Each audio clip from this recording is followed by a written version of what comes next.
White Plains Airport here in New York. Brand new Cirrus SR22 G7 with Ivy McIver at Cirrus.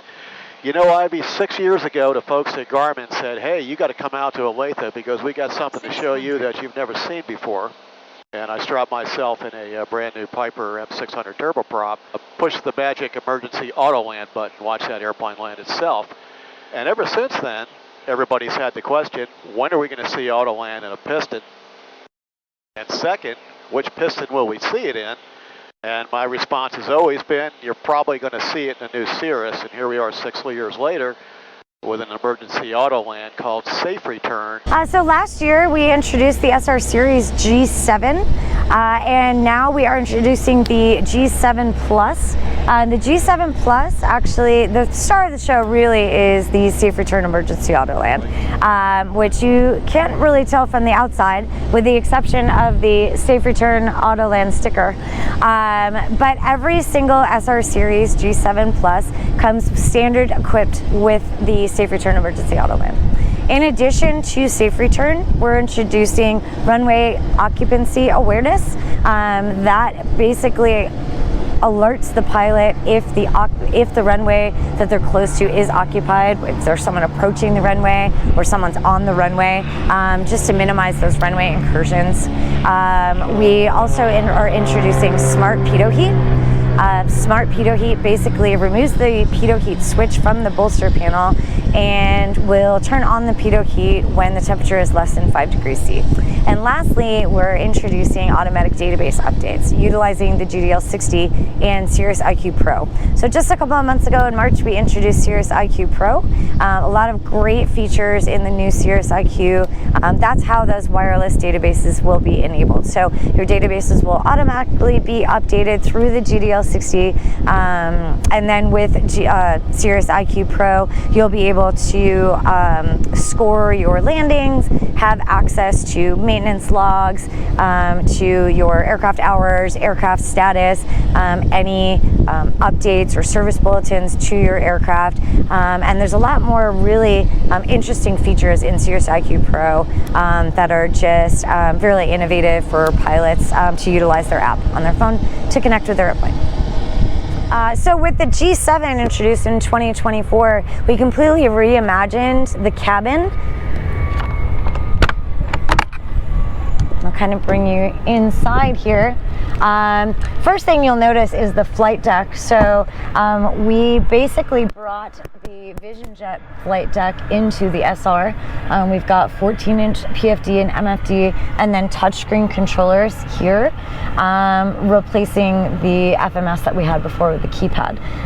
We've kind of outlined or laid out the flight deck to have a really similar look and feel to the Vision Jet.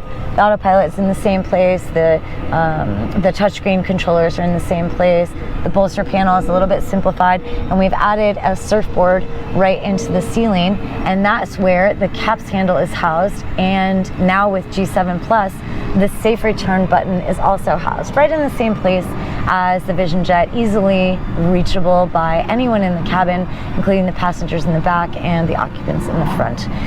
Much more modern, streamlined, sleek cabin experience with a lower glare shield, got some improved visibility for the front seat occupants. Just a real nice cleaned up climate control system, modernized armrests and things like that, and we introduced some new materials. So it's not exhibited here in this plane, but in our Arrive special edition, in our XI program, we're able to make a lot of these parts out of carbon fiber. So the trim here, the surfboard, that's all carbon fiber in the Arrive, and that's also available in our XI personalized editions of the airplanes.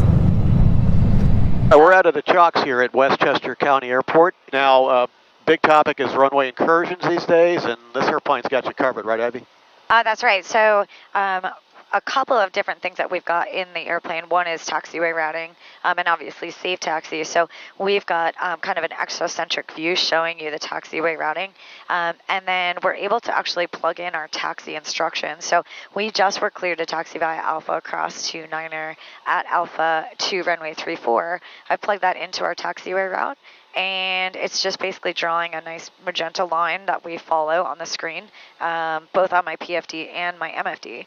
Now, when we get closer down to the runway, we'll see runway occupancy awareness. That's something that's new with the G7 Plus. And it basically alerts the pilot that someone's occupying the runway. And that could be someone is on the runway, someone's approaching the runway, someone is rolling down the runway. As we kind of come back over here and hold short, we'll see an alert on the PFD that basically just says traffic runway 34, and then that traffic will actually be highlighted in orange on the MFD. If there is any traffic. Right now there's no traffic. So we're just going to cruise into the run-up pad here, do our run-up, and then head out. With the G7, we eliminated the avionics switch. Those just come on when you turn on the batteries. With the G7 Plus, we've gotten rid of the pitot heat switch. So we have smart pitot heat. It knows the temperature, so below 5 degrees C, it will turn on the pitot heat when you've got engine power. So it's not going to turn it on and let it just sit on the ground. But it knows when you give it some engine power, it will automatically turn on the pitot heat below 5 degrees C. That was actually something that we needed to put in place for the Safe Return system because when you declare an emergency using Safe Return, it will avoid weather, but as much weather as it possibly can, but there's no guarantee that it's not going to fly through clouds. So it turns on the ice protection system. It turns on the pitot heat. So it's really sort of trying to give you the safest flight experience to landing as possible. All right, so we'll go through our before takeoff checklist. Our doors are shut. The center console is set. Yep. Air conditioning, we got them. I'll leave that on, but the recirc mode is off. Fuel quantity is confirmed. Now, something for the G7 we introduced was automatic fuel switching. So we've got the fuel switch actually covered, and that will switch automatically from right to left every 5 gallons, and that goes by fuel flow. So that's happening automatically. When I open the door, it goes into manual mode. So now we're on the left tank. It's a manual mode. I'm going to switch it to the right tank. It shows that it's a left or it's a right manual mode, and then when I go ahead and shut the door, it goes back into automatic mode. Now, something that I'll show you as well is we have a bunch of synoptic pages. So if I go to my engine and fuel synoptic page, I see all of my engine information, but I can actually see I've got the 2 fuel tanks, and that is actually pulling from the right tank. Got keyless start. Okay. So we've just got a push button start. It's our mag check. That'll look good. I'll load up the electrical system. Electrical system looks good. And along the lines of synoptics, there's our electrical system synoptic as well. All right, we're looking for 74 knots on the airspeed. And we're ready to fly. Here we go.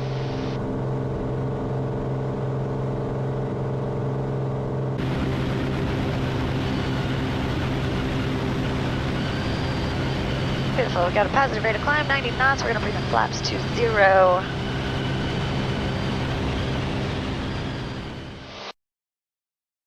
.600. Okay, so we're 600 feet above the ground. CAPS is available.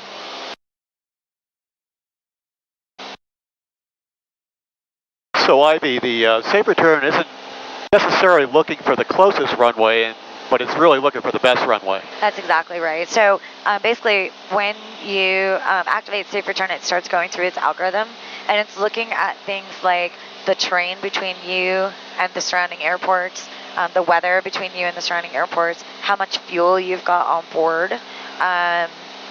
It's also looking for airports that are a hard surface, that are more than 4,500 feet long, more than 75 feet wide, and runways with a GPS approach with vertical guidance.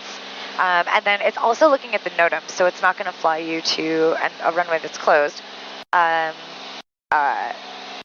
If it will prefer to fly you around terrain than over terrain, it will not fly you through hazardous weather. It'll fly you through kind of like green, rain, but it won't fly you through yellow or red on the radar. So it's kind of like taking into account all of the factors. It's taking into account your altitude, things like that. So yeah, you might not end up going to the closest airport, but you're going to go to the safest airport. It's also going to do things like, hey, if there's a Class Delta airport and a Class Bravo airport, it's going to choose the Class Delta airport. So it's not going to go shut down JFK. If it can, oh, perfect. Yep. You know, it'll land at, you know, Westchester, not JFK, right? Because it doesn't want to shut down an international airport. So, you know, it's a pretty complicated and nuanced algorithm, really. You can just reach back. The button is actually very strategically placed in the surfboard. It's in the same orientation as it is in the Vision Jet. And we put it back there so it's easily reachable by passengers because, you know, as Ben probably reviewed, there's kind of 3 different ways it can get activated. One, someone can push the button. And in general, if someone's going to push the button, it's most likely a passenger if the pilot's incapacitated. But there is definitely a chance that the pilot might hit it if, you know, you can kind of think about a scenario where a pilot is a VFR pilot or a student pilot who panics or, you know, a VFR into IMC or something like that that could kind of easily hit the button. The other activation possibilities are, let's just say I was flying alone and the flight deck is smart enough to know if I'm interacting with it or not. So if I haven't interacted with the flight deck in a certain period of time, it will ask if I'm alert. And that actually happens at a different time interval based on your altitude because it wants to make sure if I'm up high that I'm not experiencing a hypoxia event. So if I don't respond to that inquiry of if I'm alert, it will automatically descend me down using that emergency descent mode. Okay. But if I continue to be unresponsive, it will automatically activate Safe Return. Okay. If I'm outside the parameters of the electronic stability protection for too long, in any given period of time, it monitors how much time I'm outside that kind of normal flight envelope.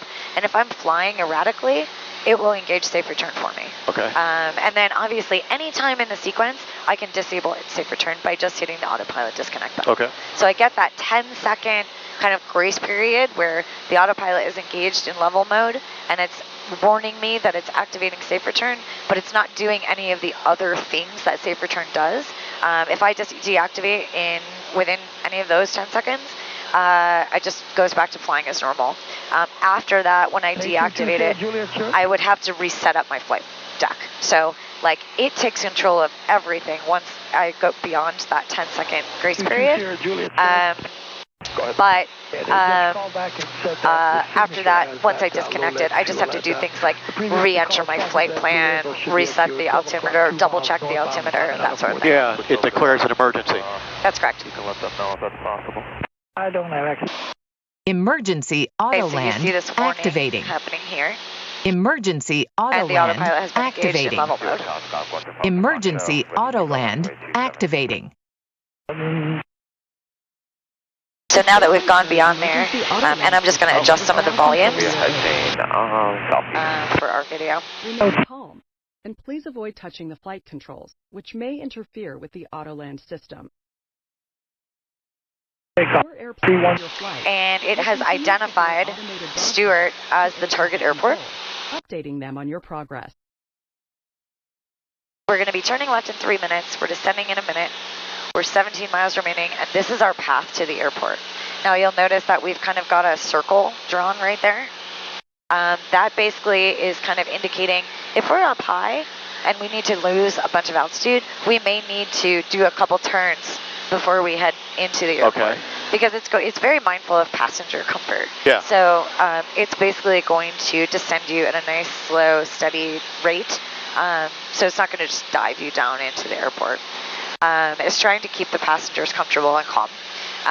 It also instructs you on how to talk to ATC if you need to. So you just move your microphone towards your face and hold the button on the GTC to talk to ATC. On either small touch screen, press and hold. So basically that power is sort of adjusting to maintain a cruise speed of about 145 knots.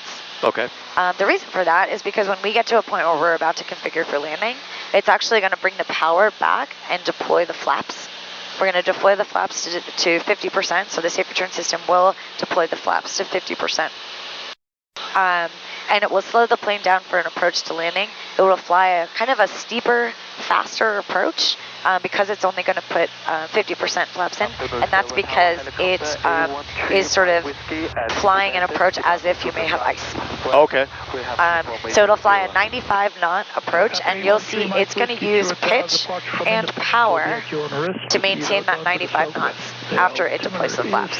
So as we kind of approach, like right around here is where it will configure for landing. Okay. Once it configures for landing, it's committed to landing. So it won't execute a go around. Okay. It's committed to landing. Okay.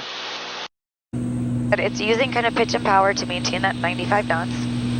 And our flaps are down to 50%, and you'll kind of see that power moving. Now it's just going to kind of fly us down and keep the passengers advised of what's happening. So we're on a 7-mile final.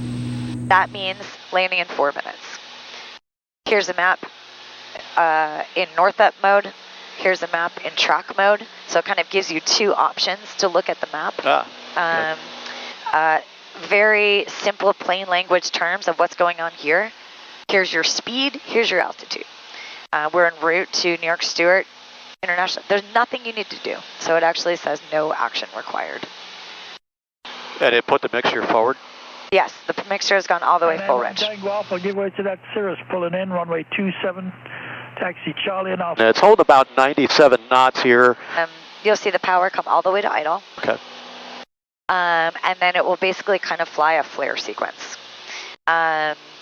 Once we touch down, the flaps will retract, and then the safe return brakes will start to engage.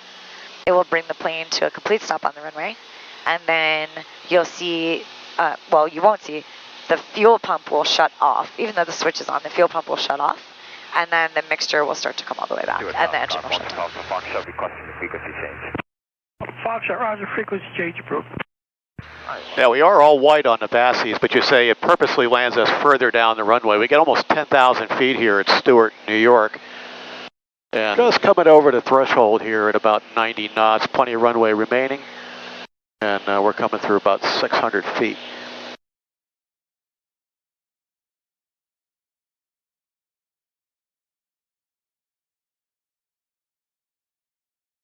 And now you'll see that power come all the way to idle, fly that flare sequence, dipping that right wing for a little bit of a crosswind. And there's the landing. Now it's going to kind of reacquire the center line. The flaps are coming up. You'll feel the brakes start to engage. And 722 Papa Lima, request a short delay on the runway. Papa Lima, advise we need to depart on the runway. All right, so now I haven't touched anything. The fuel pump is off. The mixture is going to just start coming back. And the engine will come to a complete stop. And you'll be advised of what happens next. Wait for the airplane and propeller to come to a complete stop before exiting. To exit, lift the handle. And then there's a brake release button down here, and this is something that like emergency personnel would come and basically hit that brake release button. And then you will now see how I do with a hot start. We'll see. About as hot as it gets. Yep. Nicely done. Oh, thank you. Phew, all right. And then we'll go ahead and taxi off. And Stewart Tower, Cirrus 722 Papa Lima is on the move. We'll exit at Alpha 3 and taxi back for 27. 722 Papa Lima, turn left Alpha 3, turn left Alpha, taxi to runway 27 at Alpha 7, cross runway 34. Okay, Alpha 3, Alpha, cross 34 to Alpha 7 for 722 Papa Lima. Please, thanks. Okay, so now what you'll see is like because the safe return system took over everything needs to be reset. Yeah. Okay, so it will automatically change my altimeter setting based on the outside air temperature and pressure altitude, density altitude, that sort of thing. So I've got to reset it. Okay. Or at least double check. Yeah. Perfect. And now I need to rebuild my flight plan. So it just wiped everything out. Yeah. So I'm just going to add my destination of HPN. And then I can enter my taxi route. I'm going to 27 via Alpha 7. Correct. Oop. So it's going to draw that on there for me. And then I just have to verify, like, okay, my fuel pump is on, yep. My flaps are up, and the flap switch matches. Yep. So just kind of do a little bit of a cleanup, and then set my trim. What makes the G7 Plus different than any generation? New ergos here on the panel. Yep. We got these touch screens. Looks like we've got some new climate controls. There is 2 USB plugs down in here. There they are. One's a high power plug. But there are 2 projects that I've worked on that are really near and dear to my heart, and I think are probably the most impactful projects. One actually had nothing to do with the airplane. It had everything to do with the flight training. So it was the Cirrus Embark program. I think that was a huge step for 2 things. One, aviation safety in general, but also just a huge focus on how important training is, and the fact that Cirrus kind of put the time and money behind making sure that everyone who buys a Cirrus has Cirrus transition training. I think that was hugely impactful. But second, and probably now has eclipsed the Embark program, is the introduction of Safe Return and the piston. And, obviously we're not the first ones to introduce Safe Return, but we're the first ones to introduce Safe Return on a piston engine. The introduction of Safe Return on a piston is hugely impactful because I think it will bring more people into aviation, and it will make aviation safer. If you look at the airframes that have Emergency Autoland on there now, they're all bigger turbine or turboprop airframes with pilots who have a lot of experience or are required to have a type rating. So you've got instrument commercial ATP type rated pilots in these platforms.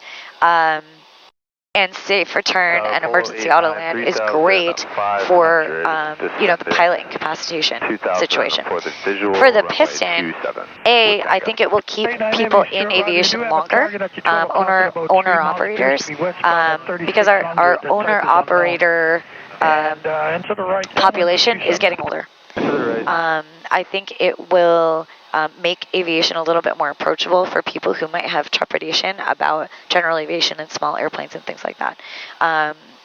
Either from a medical standpoint or from a spousal perspective, a friend perspective, a business partner perspective, kind of having that peace of mind of, I don't really feel that comfortable with my spouse going to learn how to fly, but actually if the plane has Safe Return, I feel a little bit better about it, right? And then the other piece is, people learn how to fly in this plane. So you're looking at pilots from anyone from a brand new student pilot up to a wildly experienced pilot in this airframe. In a year and a half, 2 years of production, there'll be more SRs with Emergency Autoland than any other airframe combined. And that's huge. All of these airplanes with the peace of mind of having a Safe Return button to execute an Emergency Autoland in whatever emergency circumstance that might be. And you can look for a full report on the G7 Plus in an upcoming issue of Aviation Consumer Magazine. Big thanks to Ivy McIver at Cirrus for a good demo of this airplane, and see you next time, Ivy. Runway 27 489.